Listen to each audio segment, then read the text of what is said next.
வானத்திலும் பூமியிலும் சகல அதிகாரம் கொண்ட ஆண்டவர் இயேசுவின் பரிசுத்த நாமத்தினால் அன்பானவர்களே, உங்களை வாழ்த்துகிறோம்.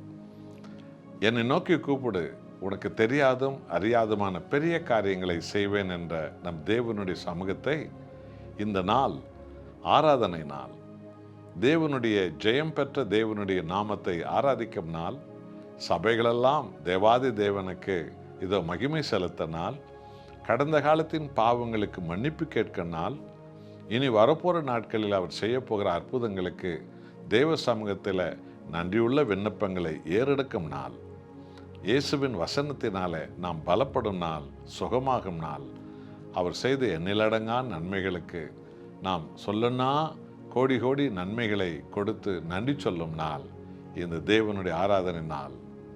ஏசாயா 6ஆம் அதிகாரம் முதல் வசனத்தை பாருங்கள்.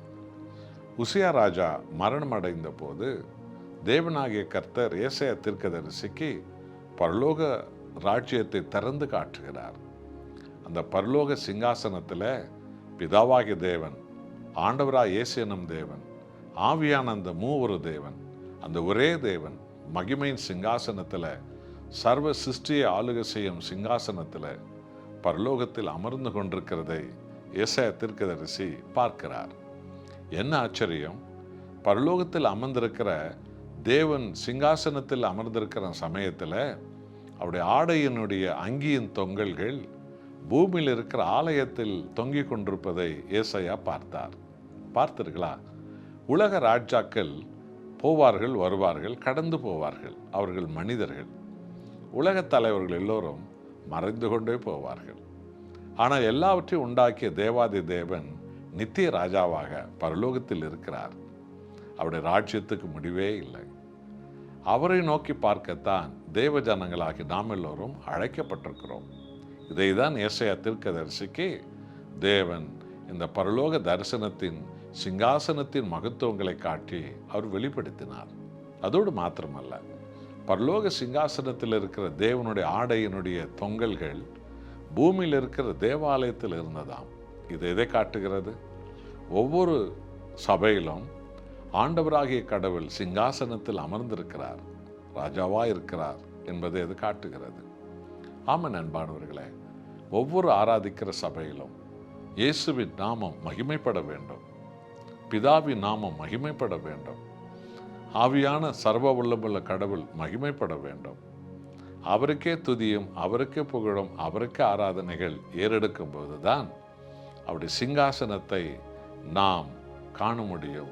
அந்த மகத்துவங்கள் அங்கு இருப்பதை நாம் அறிய முடியும். எத்தனை அற்புதமான ஒரு அனுபவம் என்று நீங்கள் கவனித்தீர்களா?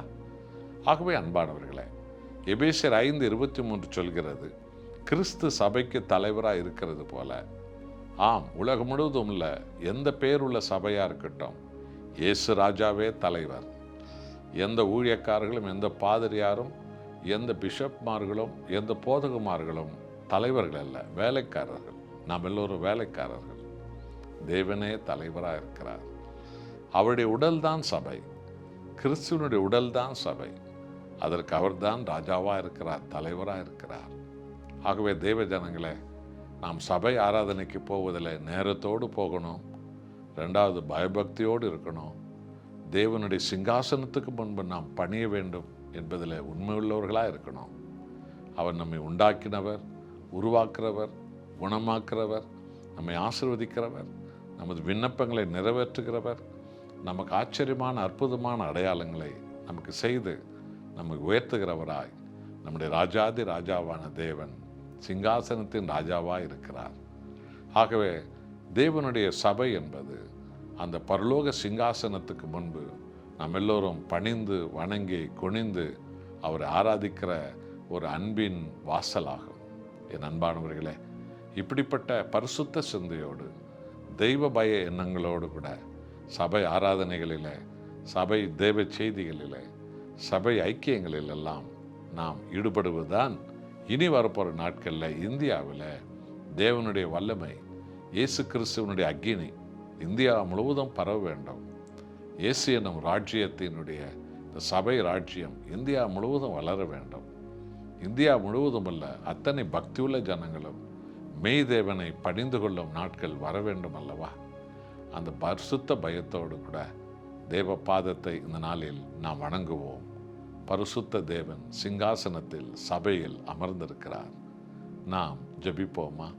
அன்புள்ள நேசப்பிதாவே, பரலோக சிங்காசனத்தில் அமர்ந்திருக்கிற உமது ஆளுகை இயேசு கிறிஸ்து இரத்தத்தால் கழுவப்பட்ட சபையில் இன்றைக்கும் அந்த சிங்காசனம் இருக்கிறதை காட்டுகிறீர். உமக்கு கோடி நன்றி. உலகத்தில் எத்தனை தலைவர்கள் வந்து போகலாம், ஆனால் நீரோ நித்தியமும் சத்தியமுள்ள ராஜாவாய், தேவனாய், தலைவனாய், முடிவே இல்லாத அரசாட்சியின் மகத்துவமுள்ள ராஜாவாய் நீ இருக்கிறீர். உமது நாமம் மகிமைப்படுவதாக. உமக்கே ஆராதனை, உமக்கே துதி, உமக்கே புகழ், உமக்கே மகிமை என்னாலும் ஏறெடுக்கப்படுவதாக. என்னோடு ஜெபிக்கிற உமது பிள்ளைகள் உமையே சிங்காசனத்தின் மகத்துவமுள்ள ராஜாவாய் காணும்படி அருள் புரியும். அப்பா, எல்லா சபைகளும் பரிசுத்தப்படட்டும். எல்லா போதகர்களும் பாதிரியார்களும் ஆண்டவரை பிரசங்கிமார்களும் உத்தம உண்மையுள்ள ஊழியக்காரர்களாக, வேலைக்காரர்களாக மாறட்டும். உம்முடைய அபிஷேக ஆவி சபைகளில் இறங்கட்டும். இந்த நாளில் உமக்கே மகிமை, உமக்கே புகழ். எல்லா ஜனங்களுக்கும் இயேசுவின் தழும்புகள் சுகத்தை கொண்டு வரட்டாப்பா. இயேசு கிறிஸ்துவின் விழாவிலிருந்து வடியும் அந்த இரத்தம் பாவ மன்னிப்பை கொடுக்கட்டப்பா. அந்த இரத்தத்துக்கு பிறகு வரும் ஜீவ தண்ணீரான ஆவியின் அபிஷேக வரங்கள் ஜனங்களுக்கு வரட்டும் அப்பா. உமக்கே மகிமை. உமது மகிமை உலகமெங்கும் உயர்வதாக ராஜா. துதிக்கிறோம், வணங்குகிறோம், போற்றுகிறோம். இயேசு நாமத்தில் பிதாவே, ஆமென்.